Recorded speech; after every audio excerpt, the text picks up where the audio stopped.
Three, two, one. Welcome to the Lightforge. This is Adwukta. This is Merps. Okay. So we got some stuff to talk about this week. Okay, before trigger warning, I am going to cough, and this time it may not be censored on YouTube. I'm going to try really hard to mute myself before I cough, because I am still sick, and if you are watching this instead of listening, you will know I am in a fluffy robe. I'm usually not in a robe when I record the podcast, but today I am sick. It is cold outside, and all the matis in the world is not going to make me feel well enough to be in regular human clothing. Yeah. All right. Well, you're sick for like the fourth week in a row or something. I have no idea.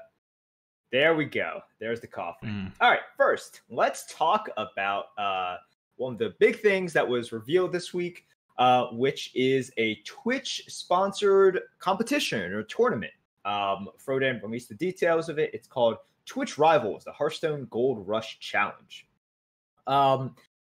Before I go into all of this, the official rules and details are on smash.gg, and then that's the front page and you can click on it. So if you guys are interested in this, go to smash.gg, because I probably will miss a point, like a part of the rules. Yeah, the rules are kind of complicated. They're kind of complicated. So before I say anything, if you are interested, go to smash.gg and read the official rules and follow them to the dot. All right. Now, let's talk about the actual tournament or competition. It's an arena tournament. Awesome, right? It's an arena tournament that Frodan has been working on for quite a while. Adokta and I answered some questions that he had about the arena. He's been working on this for about, to our knowledge, for about half a year. And we're pretty excited about it because anything that brings attention to the arena, gets people hyped up about the arena, we are quite happy about. So what is it? Well, it features the dual class arena. Frodan wanted something that coincided with the event as well. So at its most basic, by the way, if you don't know, is our friend from back in high school. Right, we went to the same high school. We grew up in the same town. We were like totally buddies who didn't know each other existed, and eventually ended up in the same vague realm. It's weird, by the way, how many people are from East Brunswick High School. Like the guy who's senior to me in my day job at this new job that since June. He's from East Brunswick High School too. Ooh. So this is like totally random. I'm no longer in New Jersey, right? I'm in New York City. Frodan's like out in California, but it's like it's crazy. If you're listening right now and you didn't know us in high school and you're randomly from East Brunswick High School, well, you're not special. Wow, excellent. All right. No one is special. Fantastic. To continue on with this, the challenge itself basically invites all Twitch streamers, so you have to stream. It invites all streamers to participate in a race to obtain 5,000 gold on a new account starting from the Hallows End event, which starts on the 17th, right? And there are 3 prizes. So you're starting a new account and you can do some prep work, right? You can do some prep work. So before October 17th, you are allowed to clear the tutorial and also get all the classes to level 10, but only through solo adventures. Once again, read the rules. Do not just rely on this podcast and do it and then get first place and find out that you do not qualify for the $15,000 first prize. Wait, so how many? The prize, what, $15,000? $15,000? That's pretty good. That's pretty good, right? So the grand prize is $15,000. Second place is $7,000. Third place is $3,000.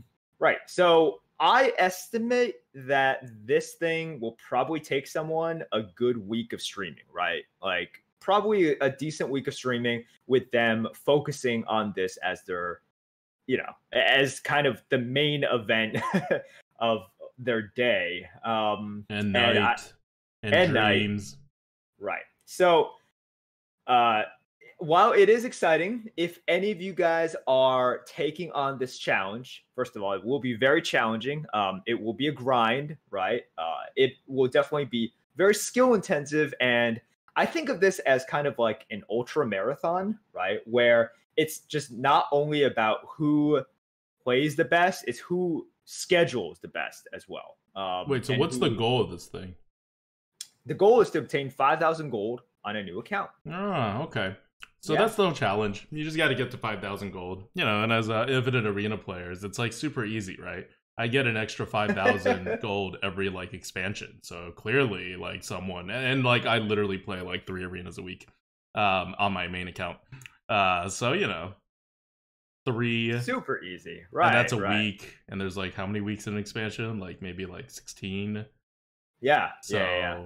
So 3 times 16, that's what, like 45, like let's just say 50. So you gotta just play like 50 arenas. But you start out with some gold and there's other stuff, right? Like you get to 2,000 pretty easily, right? Yeah, that's true. But remember, and this adds up for you, you get all of these fresh quests, right? Right. The amount of quests that you are doing is so much more than what. Oh, but I don't do my quests really. Like, I clear really like 3 quests a week. You do 3 quests a week. No, but that's still 16 weeks. Get, like, that's 5. Fair. That's fair. Yeah. They're not going to get those quests. Yeah. That's actually rough without the quests. It is rough. It's very rough because those quests like add up, right? At minimum, 1 extra quest that you get is 40 gold. So yeah, this is something in which I'm, Adulton and I, we are not participating in. Oh yeah. Yeah, we keep saying we don't have time to do leaderboards. We're definitely not gonna have time to like get 5,000 gold on a new account. But it's exciting to see this happening. We'll still be streaming during this time for like dual class arenas, and we're just gonna play arenas like normally. Because we'll go into that. Dual class arenas is coming next week. It's coming on, I want to say Wednesday, but probably actually like Tuesday afternoon / night. At least on EU, maybe even like Tuesday midday in Asia. They usually trigger it at like midnight wherever server time is. So if that's the case, maybe on our Tuesday night stream, we're already in Dual Classes Arena. And most of this podcast is going to be about Dual Class Arena and what you should be like looking forward to, and some of the tips and strategies and combos and things like that. But we thought we'd give a shout out to Frodan and Twitch Rivals Gold Rush Challenge. Thank you Twitch, thank you Frodan for doing something arena related, and thank you Blizzard for doing a dual class arena strategy. Yeah, it's fun. I think a lot of people had fun with the event last year, and it just makes sense that they bring it back.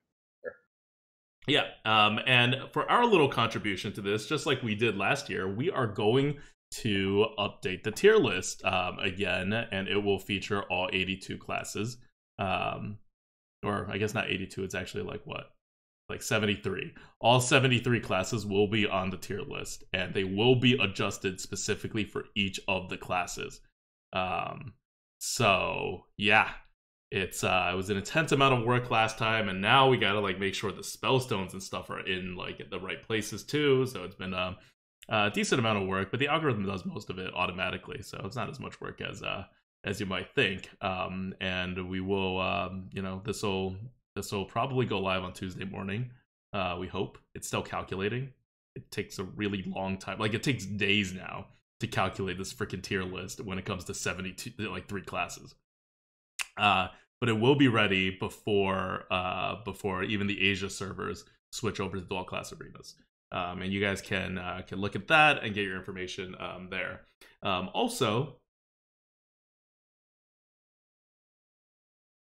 sorry, I had to pause to cough.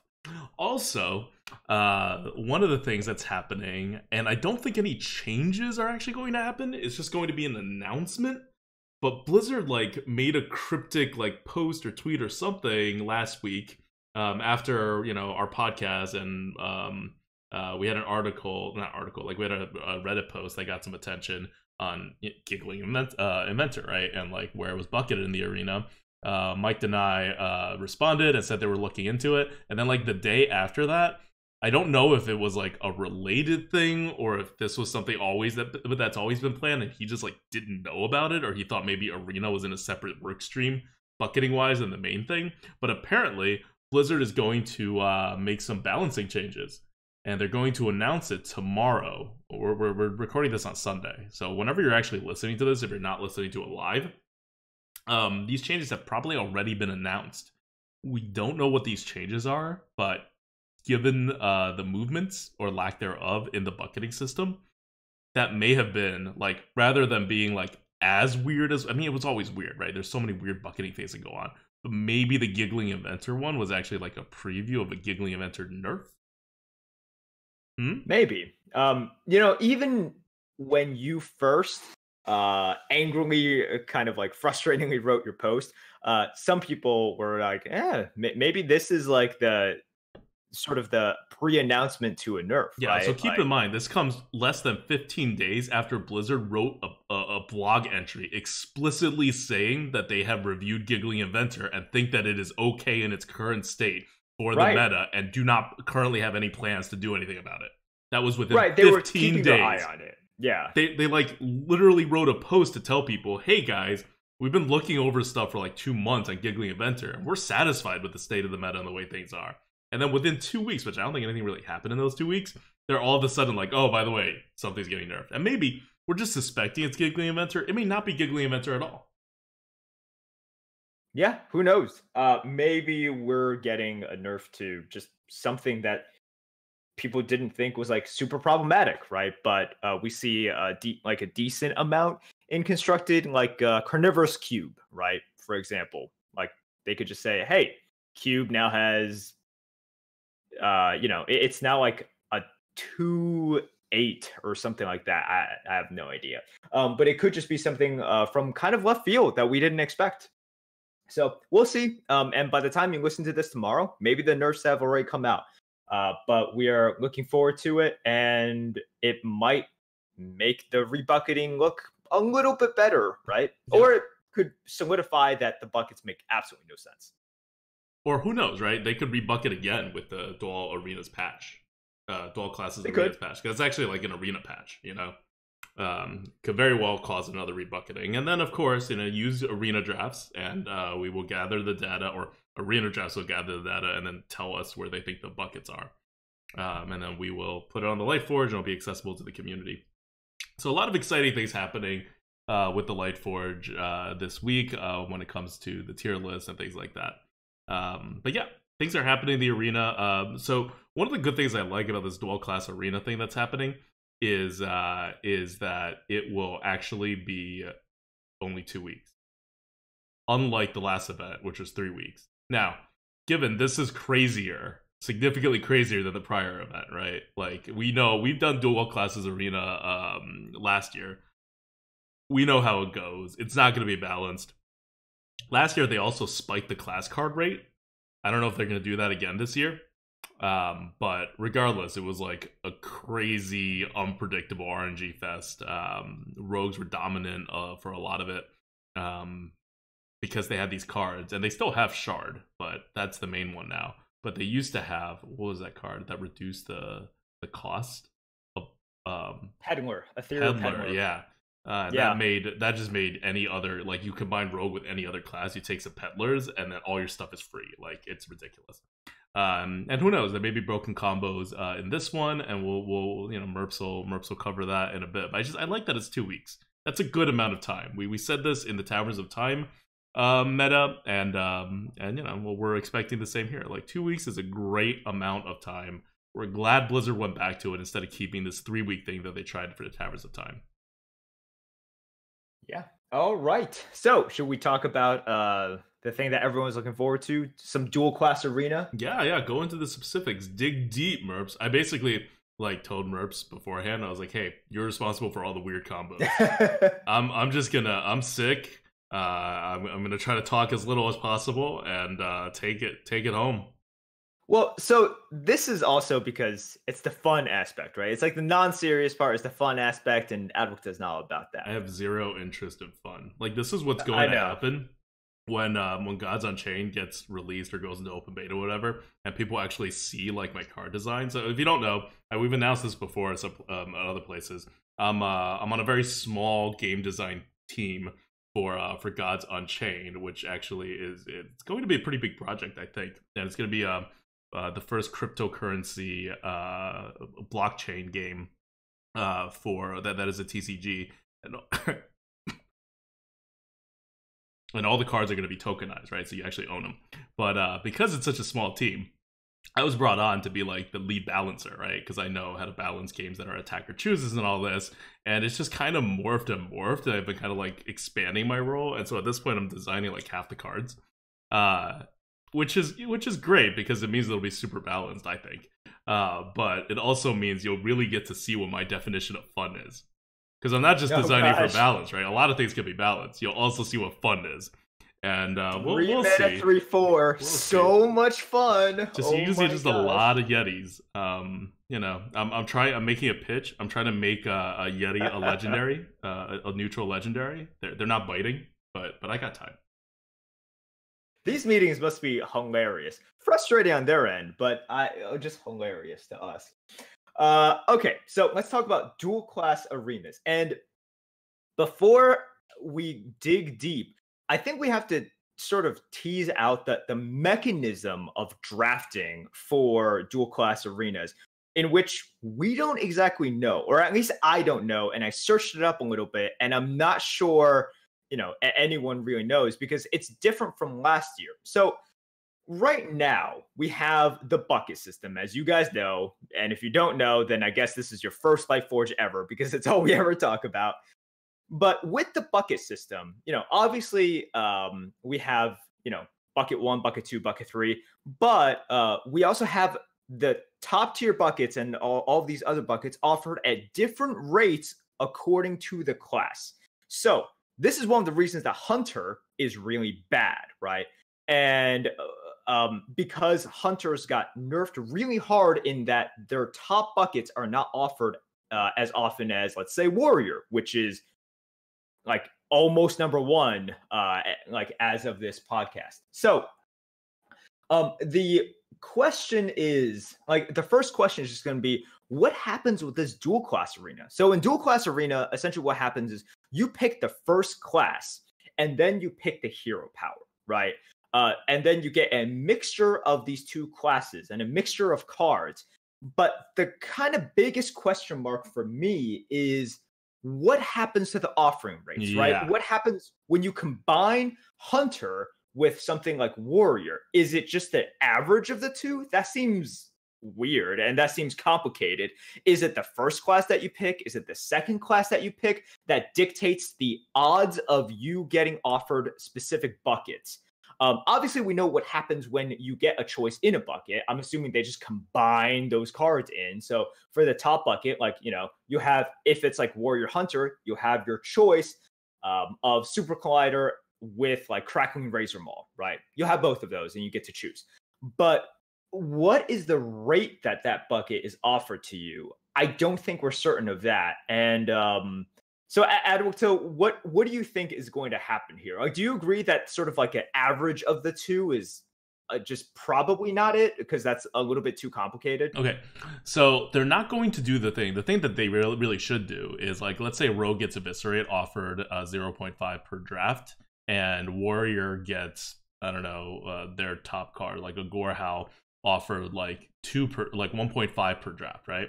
Then Eviscerates should be offered 0.25 and Gorehouse should be offered 0.75. That's what they should do. That's not going to happen. That's way too complicated, I'm pretty sure, for them to have put that much thought into this. So what's instead going to happen is either what you want to do is pick Warrior and then give it the Rogue hero power. That means you'll get the Warrior bonus when it comes to like top tier buckets. But in those buckets are not just Warrior cards, but also top tier Rogue cards. And so that would be a way to basically sneak in the top tier Rogue cards back in with the top tier Rogue hero power. I'm pretty sure that's going to happen just based on zero information and pure speculation. The other way, as Merps has... That's what we do with the Lightforge. Zero information, pure speculation. Yeah, and the other way that Merp said, which is also possible, is you just, if Warrior was going to be offered the first bucket 10% of the time, and Rogue was going to be offered at 5% of the time, it would be offered 7.5% of the time. So yeah, that's all possible. And what we're not going to do, unfortunately, is we're not going to have a bucket by bucket analysis for any of the classes, because you have to combine the buckets and now you're up against different buckets, and now we have half buckets too. So that would be an insane route to go down. But given what we know about that, like Merps, what do you think? Like at least generally, what the combos are? Because the fun part is to try out like either combinations of two cards from two different classes that should never be together, right? And create these awesome combos or synergies, or like a hero power combined with a class card. So what are like the key ones to look for, you think, in the dual classes strategy, besides the big picture one, which is like take shaman, take warrior, which have really highly boosted class cards. Don't take paladin as your first class, and then match up with a hero power to get the better buckets. Right. So we're going to operate at first, assuming that the structure is going to be the first class that you take. That's going to dictate your bucket offering percentage, right? Because that's the one that makes the most sense. And this information will probably be out like after a few days anyways. People will look at it, they'll track it a little bit, and they'll figure it out.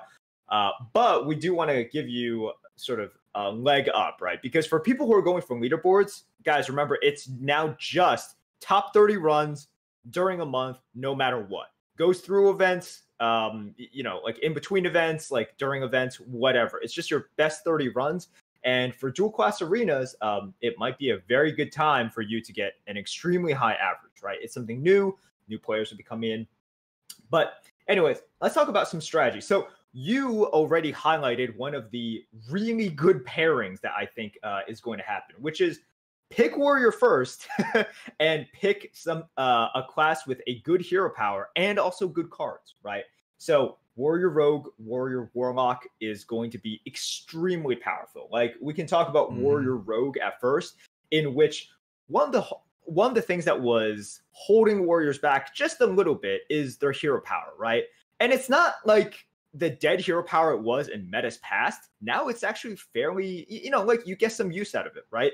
Because the control warrior is very much sort of like in play here. And when you do that, you just need to survive, right? You need to survive. And then because extra health allows you to take a few more hits, to be a little bit more greedy with your warpaths, a little bit, sure that you will outlast them. However, if you are able to get something like the rogue hero power, then suddenly the warrior spellstone becomes so much better, right? You don't need weapons. You're not a control class anymore when you do that, because you'll get half the amount of warpaths you normally get offered. And rogues don't really have board clears the way warriors do. Instead, you'll be swapping into this different kind of like more aggressive class, where you're trying to get the top rogue cards rather than the top warrior cards. And you're not going to get too many weapons because you have a dagger that's your hero power. You're going to try to push based on that and really focus on like spellstone. Yeah.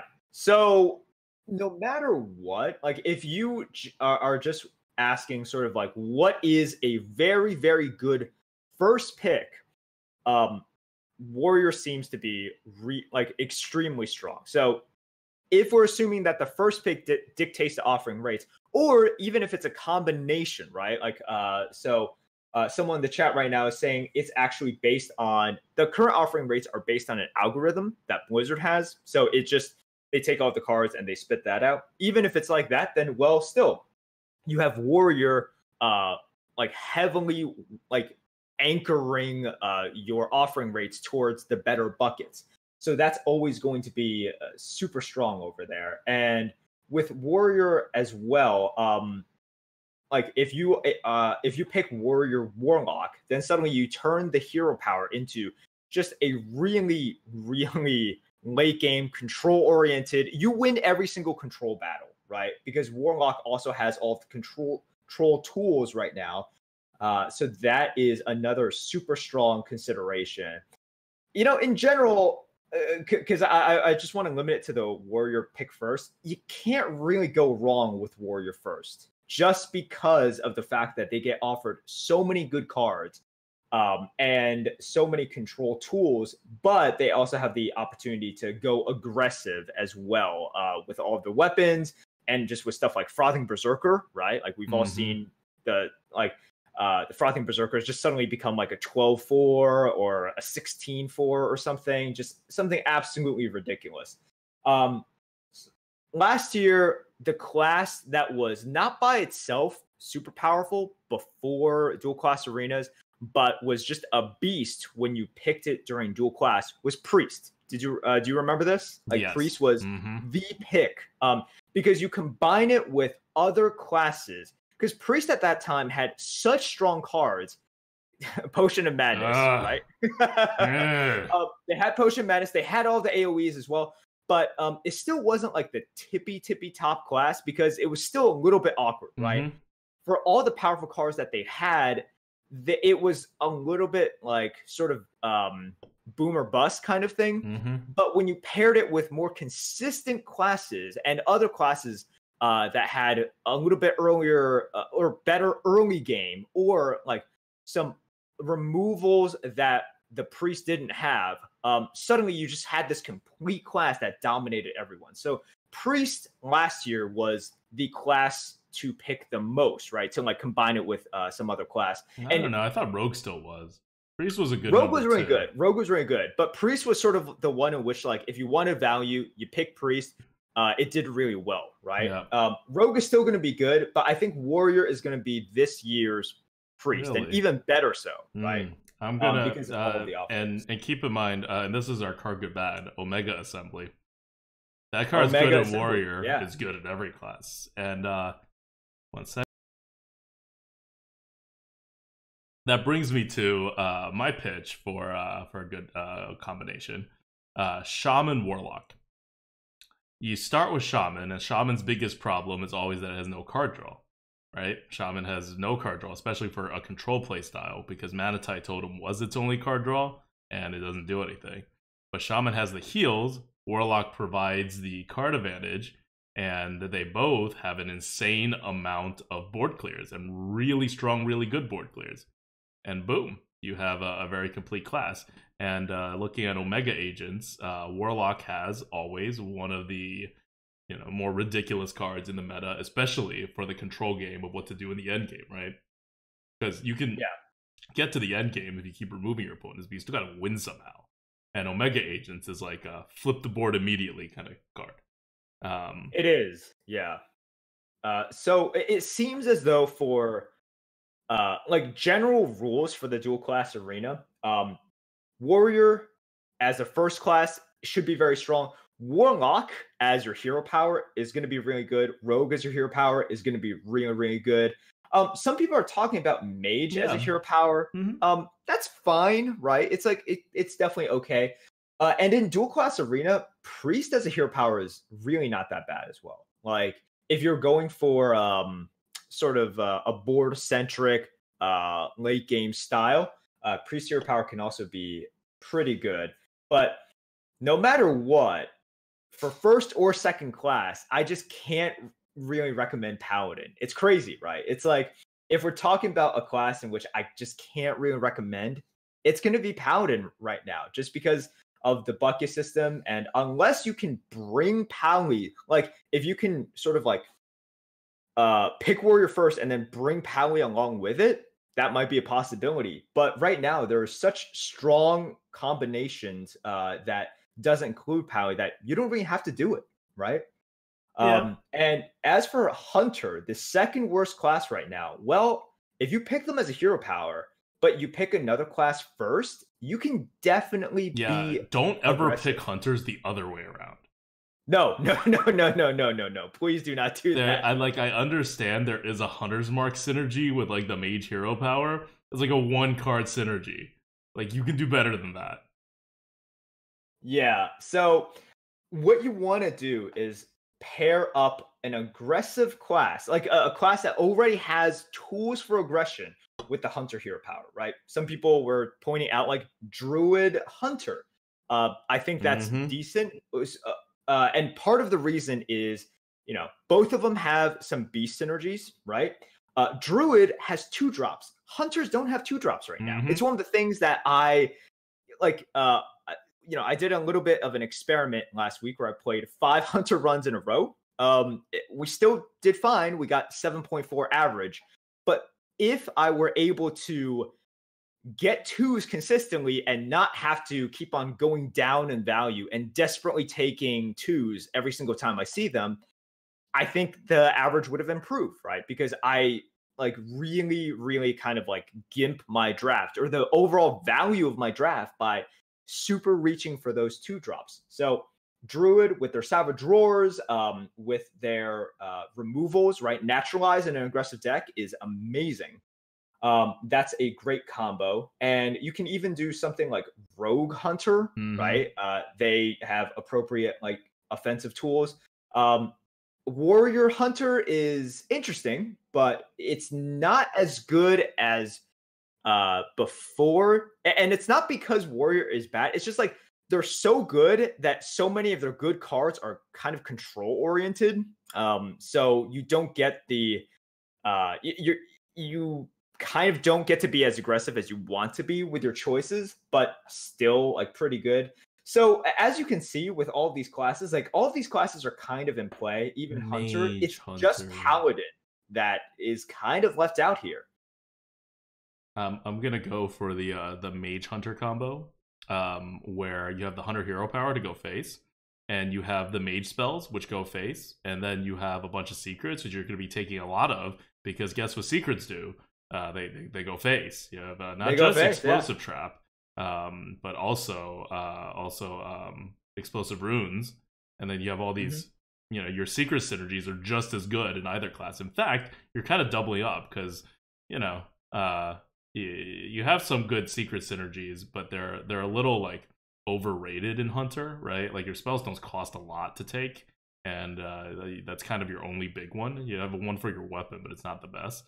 Whereas if you are Mage, well, right, you got way better secret synergies, and they're more appropriately synergized. And you also get a nice little synergy with your other secret card for Hunter, which discovers a secret. Because you're not a Hunter, you're a Mage, so you just discover Mage secrets. And of course, right, you're picking Mage for one reason to start, not just your runes, but the Pyroblast, the nearly guaranteed Pyroblast, and potentially Fireballs, right? These are all things that like hunters wish they had, like crazy, and they just don't. So if you're trying to build an aggressive class, I think that would work pretty well. And on top of that, when you're talking about 2-drop issues, Mage actually has the second best 2-drop offerings right now in the game after Druid. So like you'll know, right? If you try to play Mage normally in Arena, you're like, I don't want any 2-drops, and then you just see a bunch of 2-drops, and you're like, I guess I have to take these cards. Like you have Mana Worm, you have Sorceress, you have I'm forgetting, but that one with the secret, I think, Arcanologist. Like there's stuff. There's plenty of good things for Mage happening. You have the Raven, so it's all gonna it all come together pretty well. You also have like Cinderstorm, which is kind of reach, right? Like a lot of things like that.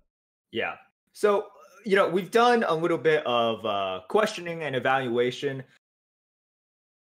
I'm just gonna tell you guys, like, unless you're going for the leaderboard and you're really trying to dig in here, in which case you should probably do like 20 runs in the first 4 days. I'm like absolutely serious. But unless you want to do that, just have fun with it. You know, just have fun with it. It's a unique experience. And I remember we had Dreads on for something like this last year. And you know, he kind of said the same thing. He's like, you know, it just. You build up some skills, but if you take it way too seriously, you're training yourself to get used to a meta that just doesn't exist and will never exist, right? Yep. So just kind of have fun with it. And I will also warn you guys, don't get caught up in that super sexy synergy / combo that you like, and you know, you pick your classes just based on that. Some of those super sexy combos are just good pairings anyways, right? So for example, if you do like Rogue Warlock and you're thinking, oh man, Despicable Dreadlord plus Plague Scientist, that is a disgusting combo, right? Like it's just turn to turn to turn, full board clear essentially. Yeah, that's really good. And it just happens to be like a really good pairing. So do that. If you're thinking of like super sexy combos with like a quality in Paladin, because Paladin has interesting cards, right? Like it's kind of an awkward class. So they have potential interesting synergies there, it's just not worth it. Do it if you want to just have some fun, right? Like try it out. But if you are focusing on those really hard, then you're probably not going to get as many wins as you want, because in the end, like, you want to think about the synergy of the two classes overall, not just tunnel vision on that like one combo that you hope to get and you get on Trollden, and then I don't know, you're having dinner with like Ryan Gosling and Brad Pitt or something. Oh, that's what we did when we got on Trollden? I totally forgot. Yeah, totally. You weren't really invited but I had a great time. You and Shady? Yeah, it was amazing. It was amazing. All we could talk about was the Matter Bomber. All right. So yeah, I think that's kind of how it's going to be with Dual Class Arena. If you are going for the leaderboard, this, like as we said in the beginning, the big question mark is the offering rates, right? I would probably, like, if you're just trying to grind this out, just pick Warrior first if you can, and essentially never pick Warlock or Rogue first, because you want those as second. And as for the hero power, it's like if you pick your second class, you want to be either Warlock, Rogue, Mage is fine, Priest is okay, and then Hunter if the first one you can go appropriately aggressive. And this gives you like a lot of leeway.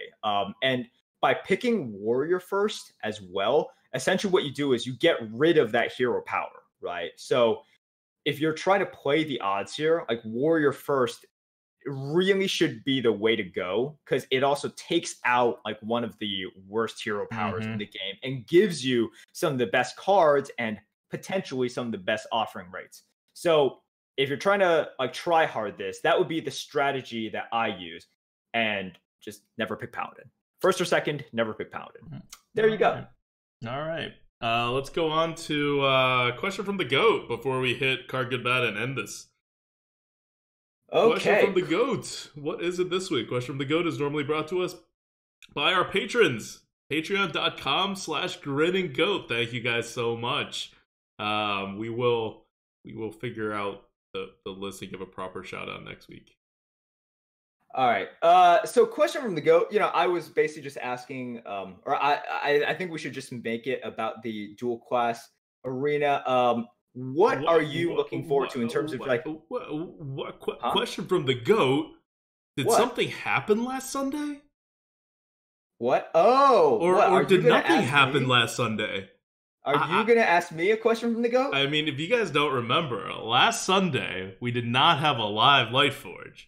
And we did not have a live Lightforge for two very good reasons. One is that I was coughing once a minute, which yeah, you were. Which when we recorded, I can like edit out, but I can't really like live as well. And two, someone couldn't stream at all on Sunday because someone was preparing to like make candles and like cupcakes and stuff. I don't make candles or cupcakes. Those are that's a lot more skill than I could ever have. Okay. So to exchange currency and buy the win trading cupcakes and candles. Win trades. So yes, to all of you fanboys out there who are hoping to get a piece of merps, sorry guys, I am now taken. I am now engaged.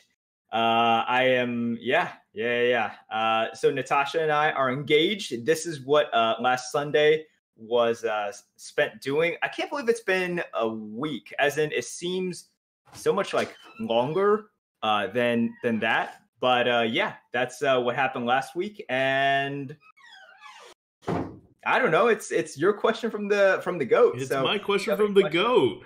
Your engagement, how was it? What happened? Okay. Well, I set up candles, right? This is like me going through a play once again. Set up candles, and then bought cupcakes. Surprise your opponent, right? Like, trick your opponent, surprise your opponent. And then did you have a good read beforehand on what her hand was? I had a really good read. And you know how you get a really good read wear them down with misdirection over time. You know, it's like they think you're about to make the play, don't make the play. They think you're about to make the play again, go AFK, right? And then when they least expect it, you make the play, spot the lethal, boom. Extra effective. Wins. Yep. All right. Anyway, congratulations to Merps and 4P. If you're wondering who he's engaged to, they've been dating for like almost 6 years now. So not like a surprise, but kind of a surprise that Merps finally did it. Okay. So that's question from the go. What was your question from the go going to be? Never mind. Okay. All right. We can ask it next week. Okay. Well, let's talk about some card good bad then. So first, before we go into this week's card good bad, next week's card good bad is going to be Squashly. I know I promised Ugbog that we would talk about Squashly, and there's a thread on it on our subreddit, the Grinning Guild subreddit. So we'll do that next week, and we will open it up for discussion again on our subreddit. So you can go and tell us your thoughts or read other people's thoughts, and we will as well. Okay. All right. So card good bad this week. Omega Assembly and Omega Agents. Omega's become a big deal in the meta now. Not that it wasn't a big deal, but it wasn't like a huge deal. And now it is. Why? Okay, well, look, as you said, it's always been good, right? It's always been good, and it's not hard to see why. With Omega Assembly, it's just an insane amount of value. Omega Assembly is the 1-mana spell for warriors. Discover a mech, and if you have 10 mana crystals, you just keep all 3. So it's just like 1 mana, draw 3 mechs, and mechs tend to be synergistic with each other. Always been a good card, but now you see it more often, right? It's been moved up a bucket or half a bucket, a whole bucket, right? It's been moved up like a whole bucket. Yep. And now you just see it a lot more, which means warriors, before they were really good and had the tools to outlast you, clear your board and outlast you, and then just overwhelm you with value. Now, because they have Omega Assembly a little bit more often, can outlast you a little more often now, which makes them really good. And Omega Agents, it's like Warlocks see Warriors improve, and they're like, no, we got to improve too. So Omega Agents also got bumped up as well, and now they just have... Yeah, in case you're wondering, Warriors overtook Warlocks as the #1 class win rate wise on HS Replay in the arena in the past week. Yeah. Well, right now Warrior is. Has Warlock came back? Yeah, and Rogue is on top of Warrior right now. Oh, Warrior dropped. People heard the news, and crappier players started playing Warrior. Also, I contributed on Friday. I got a 4-win Warrior run. Mm-hmm. Dude, I'm single-handedly bringing up that Hunter. I'm preventing it from being the last. Preventing it from just being the overall last class. You're welcome, Hunters. So yeah, Omega Agents, what it does for Warlocks is it gives them really solid minions, which has in the past year been a weakness for Warlocks. They've had all of the clears, they've had all of the AoEs, but one of the ways that they've been a little bit weak is sometimes you can catch them in an awkward position where they have quite a few powerful removals, but they just don't have minions, right? Like they can clear you, but they can't really set up their own board, which gives the opponent more time to, number one, figure out the Warlock's hand, and number two, just respond appropriately and finally put out a board that the Warlock is going to have trouble with. And all the opponent then needs to do is just have, hit the Warlock to the face a couple of times, and suddenly the momentum dramatically shifts. Well, what Omega Agent does is it gives Warlocks a very easy minion to slam on 10 while still doing something else. So what can they do? They can do Shadow Bolt plus Omega Agent. They can do some kooky defile play along with something else, and then put out triple 4/5s. It's just really not only really powerful, but it's also exactly what the Warlocks kind of need. So it's funny that these two cards just increased because it was two classes that really didn't need it, but like significantly strengthened their late game potential and ability to like just outlast you. All right, I'm gonna come in here now with the counter. Omega Agent's a 152 on our tier list. That's below Despicable Dreadlord. That's below pretty much all the double-sided board clear, Shadowflame, Hellfire, Defile, what have you. It's pretty much beating out everything else. But like it's behind like Giggling Inventor, you know? It's like around where Voidlord is. Like it's a great card, but it's not pushing the boundaries of what great cards are in Warlock. And why, like, I think enough people look at that and they're like, what? It's Omega Agents, it's like a 200 tier score, you know? But no, this is not like Lord Godfrey here. Omega Agents does for Warlock something Warlocks really have no need for. Like, does it help that you flip the board faster after turn 10? Yeah, totally. That's why it's a 150 point card. But what it doesn't do is win you the game as often as you may think. Because in the position in which Omega Agents actually does anything, which means you play it, nothing happens, right? They're just minions on the board. Then you have to take over the board the next turn. Like, if you can do that, you're probably winning already anyway, or your opponent's going to direct everything to your face, and then you're going to lose anyway, no matter what Omega Agents is doing. I have defeated so many Omega Agents, and I have lost to some Omega Agents.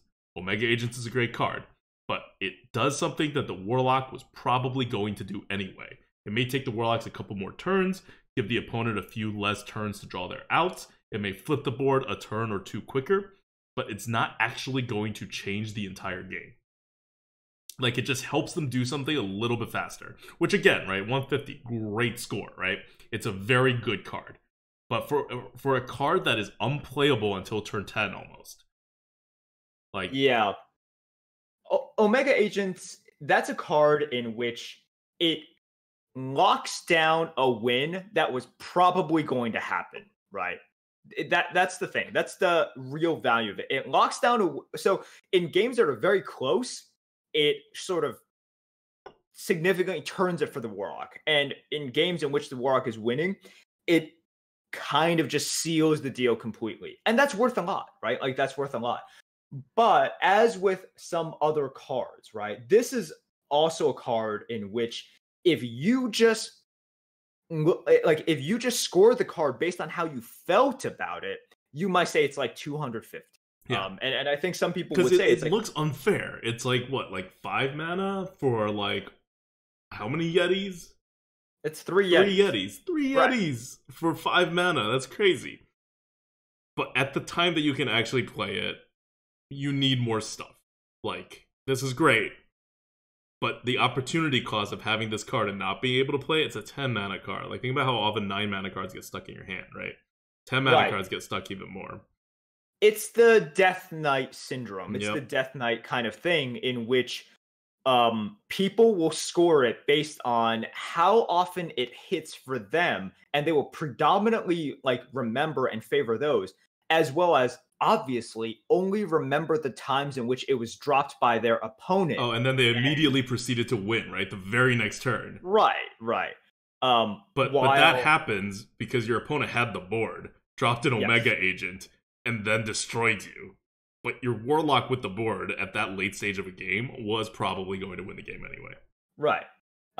And so the times in which I've lost to Omega Agents are times in which, yes, like maybe I remember games in which I'm like, okay, the Warlock has like an 80% chance to win, and then they drop Omega Agents, and now they have a 99% chance. I'm like, okay, those are some games. There's also been some games where I'm like, this is kind of a 50-50. They drop the Omega Agents, and now it's an 85-15, right? Yep. Something like that. I'm like, okay. And that is a 150 card. Like, a 150 point card, that's what it should do. Yes. Like, when you're getting to, like, the 200s levels, you have cards like Defile. Like, that's how game-changing it has to be. It has to rescue otherwise unwinnable situations on a very frequent basis and be able to push your advantage into, like, there's so much, like, it's an algorithm, right? Like, it's scoring all these things. It knows. This is not a terribly complicated card. On the other hand, we present Omega Assembly, which many people, I think is not as good as Omega Agents. Because you don't feel as powerful when you play it, but it's rated a 179. And now, to be fair, Warrior scores are a little higher anyway, because their cards are usually like a little lower otherwise. When we center them by class. but it really is just a better card than Omega Agents. And it's a better card partly because of when you want to play it. Omega Agents is a whole bunch of tempo. You want to play it as soon as possible, and you can't. Omega Assembly is draw 3 cards. You only want to play it at the very end, otherwise you're going to be sacrificing tempo regardless. So it's not losing as much for having to wait till turn 10. And it does something that Warriors don't and basically can't do outside of Battle Rage. It draws you cards. It gives you that card advantage. And especially in today's Warrior, where control works way better than aggro for Warrior, Omega Assembly is like the perfect card for Warrior. And you get offered it so often now that all the Warriors have insane card advantage just because of Omega Assembly.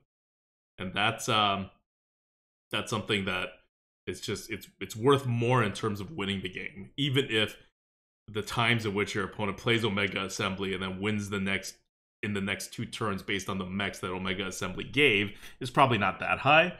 That buys them 2 more turns to draw other cards to do other stuff. And it basically gives them like, it's 3 cards, right?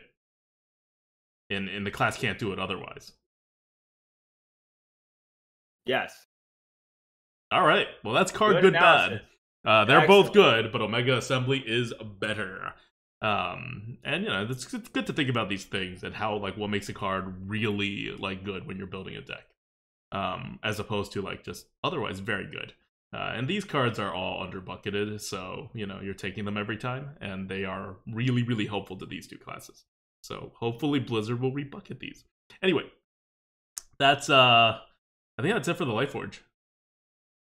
All right, sounds good. That's it for this week. Good luck with those dual classes. Hope you guys have fun. Good time to get some more gold, right? Farm all of those newcomers in Arena. Yeah, and watch out for Tuesday's release of the Lightforge tier list Dual Class Edition with all 73 classes. All different, all algorithmically generated. It's going to be ridiculous. And do you have any qualms about how to be drafting in this and how, the values of cards change based on what class or what hero power that you're combining them with? You know what? You got it.